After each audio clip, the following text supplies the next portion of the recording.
আজকে দ্বিঘাত সমীকরণের কি মূলদ্বয়ের যোগফল এবং কি গুণফল কিভাবে নির্ণয় করে সেই সম্পর্কে তোমাদেরকে একটু কি ধারণা দেওয়ার চেষ্টা করব। দেখো দ্বিঘাত সমীকরণের কি মেইন সূত্র হচ্ছে কি ax² প্লাস কত b ইকুয়াল কত c। এটা হচ্ছে কি একটা দ্বিঘাত সমীকরণ। এখন এই দ্বিঘাত সমীকরণে কি মূল থাকে কয়টা? দুইটা। কেন দুইটা থাকে? দ্বিঘাত সমীকরণ তার মূল কয়টা থাকবে? দুইটা। এখন দুটা মূল, একটা মূল দিলাম কি আমরা আলফা আর একটা মূল দিলাম কি বিটা। তাহলে এখন মূলদ্বয়ের কি যোগফল যেটা হবে, মূলদ্বয়ের যোগফলের সূত্র হচ্ছে -b বাই কত a। এখানে b বলতে কি x এর সাথে মানটা, a বলতে কি x² এর সাথে মানটা, এবং মূলদ্বয়ের গুণফল হবে কি c বাই কত a। এখন এই দুটা সূত্র তোমাদের কি মনে রাখতে হবে যে মূলদ্বয়ের কি যোগফলের সূত্র কি এবং কি বিয়োগ গুণফলের কি সূত্র কি।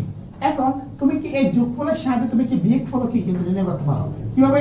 যদি আমরা কি একটা সূত্র a - b কত স্কয়ার ইকুয়াল কত a প্লাস কত b কত স্কয়ার মাইনাস 4ab, এই সূত্র যদি আমরা অ্যাপ্লাই করি তাহলে দেখো a বলতে কি আলফা মাইনাস কত বিটা কত স্কয়ার ইকুয়াল কত আলফা প্লাস কত বিটা কত স্কয়ার মাইনাস কত 4 কত আলফা বিটা।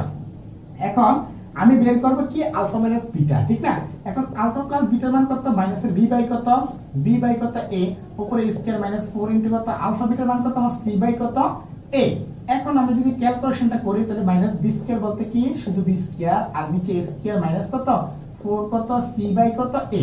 এখন এখান থেকে যদি আমি কি করি লসাগু করি তাহলে আলফা মাইনাস কত বিটা, দেখো স্কয়ারটাকে আমি কি ওই সাথে রুট করে ফেললাম, তাহলে কি একটু খেয়াল করো তো লসাগু কি হচ্ছে আমার, লসাগু যাচ্ছে কি দেখো, তাহলে লসাগু যাচ্ছে কি আমার কি a স্কয়ার, তাহলে a স্কয়ার ক্যান্সেল থাকে কি b স্কয়ার মাইনাস এর কত a স্কয়ার, দুটো থেকে একটা গেলে কত থাকে একটা, তাহলে কি 4 অফ কত ac। এটাই হচ্ছে আমার কি তোমার দুটা মূলের পার্থক্য নির্ণয় করা কি